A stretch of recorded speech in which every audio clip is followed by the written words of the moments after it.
When I was a little girl, my grandfather, who was involved in the sugar industry, was asked what was the best thing that could happen to Negros.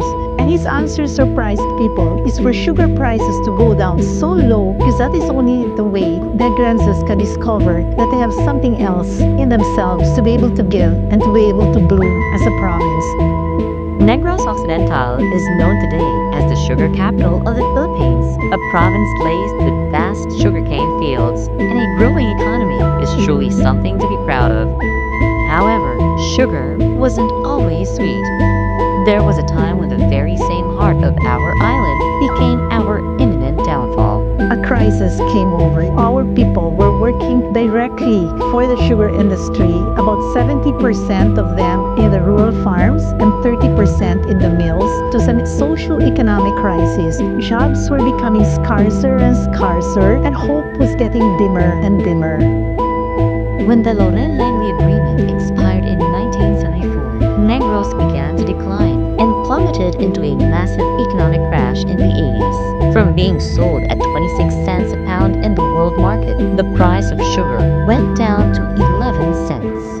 83.7% were living under the poverty line. 66% of preschoolers were malnourished. Those who could afford left the province, but those who couldn't went up the hills, causing a rise in insurgency. During that time, we Migrantes, we do not have any indigenous crafts.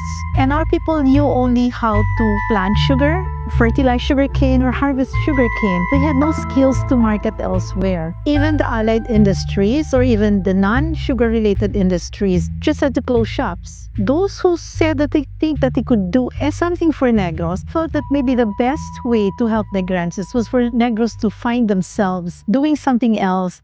There was no work in the farms. Businesses which are connected to the sugar industry were all closed. It was really joblessness everywhere. There was no business that could survive. The entire province of Negros was really affected. It was really very depressing.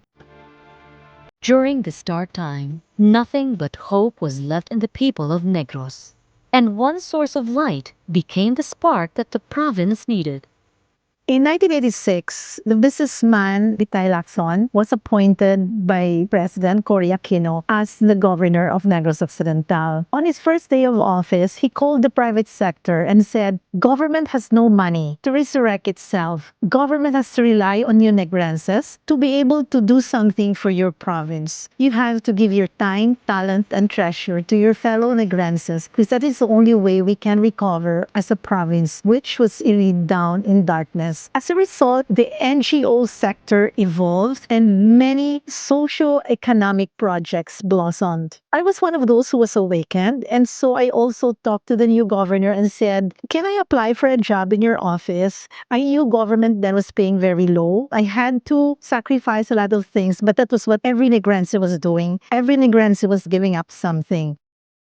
So Governor Lacson was interviewed together with Ruby Mayer, who had developed a new system of doing things. It was called industrialized handicrafts, where people were trained in villages to do one component of a finished product at the same time. Ruby Gonzalez talked about a letter of credit that they were to receive for the purchase of the usual traditional bamboo paroles, but they were collapsible so they could be easily exported to other countries all over the world. They were expecting to receive a letter of credit for 200,000 paroles. While Governor Lacson pleaded with Ms. Gonzalez and asked her, "Can you share some of the letters of credit to us? Because my people in Negros need the jobs. We need livelihood and we have to help our people." And so she shared the orders. She said, "Okay, we will give you 100,000 of our 200,000 orders." We identified 8 communities all under different organizations. But in short, we had 8 villages all being trained to make a component of the parole. And there were so many volunteers who took charge of making sure that each community was trained according to the force. All of them were already trained to do the work. Unfortunately, the original arrangement had fallen through without a letter of credit. But Governor Bitay took it upon himself to make sure his people were taken care of. And he said, make me one parole. Just make a perfect one. And I remember him going up the airplane, bringing a star to Manila. And what I didn't know then was that he went from office to office, corporation to corporation, trying to sell that star and getting orders for them. He received orders from all over for 200,000 stars. And after that, under our tagline, which said, Isang parol, isang buhay. For every parol you buy, a life in Negros is given light and is given you life. What we saw in there was that a lot of people were buying the stars because they represented hope, not only maybe in our province, but in our country. All of Rojas Avenue, all of Ayala Avenue, many homes in Manila, many buildings all over the country, all had paroles lighted. For us here in Negros Occidental, it was a real hope. It was a real lighting. So these were called the Stars of Hope. The Star of Hope project became the movement that not only pulled up the province's economy, but also ignited the spark back in the hearts of Negrenses. Vitai challenged us, what can you do to help? We started thinking of different industries which we could go into here in Negros using indigenous materials that are found in Negros. And so basically, when we decided to organize the Association of Negros Producers, that you will provide livelihood programs for the people that are unemployed here, that you will also be using indigenous materials. We started with a group of about 47 manufacturers. Many of us were just newbies. Eventually expanded to about more than 100 different producers. So we got the very full support of the Department of Trade and Industry. And that's how we started marketing our products in Manila. Many of us went on to international trade fairs, Frankfurt, in Japan, and all that. The volunteerism spirit in Negros was really amazing during this crisis. Governor Lacson was from the private sector. He said, guys, you pushed me into this position, you gotta help me. This was how the private sector and government was working together. If they work hand in hand, there is hope. Something different was happening to Negros. People were beginning to take risks. A lot of women had developed to become entrepreneurs, taking risks, humbling themselves, becoming people they never thought that they would be. This new culture of being able to give hope, and being able to be a person who reflected hope was emerging in Negros. Governor Bitay Lacson had a mission to remind Negros of what it truly is. Sugar will always be there. But there was something more in the people of Negros. He knew that if we found the light in ourselves, anything was possible. Strength, resourcefulness, solidarity, and resilience all shine through in every handmade parol.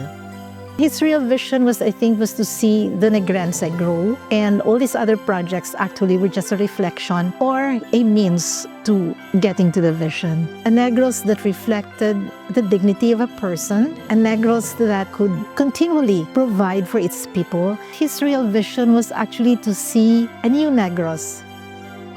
The air was sweeter in Negros, and smiles grew wider. Negrenses themselves became the stars of hope, and the legacy of Governor Bitay Lacson lives on even today.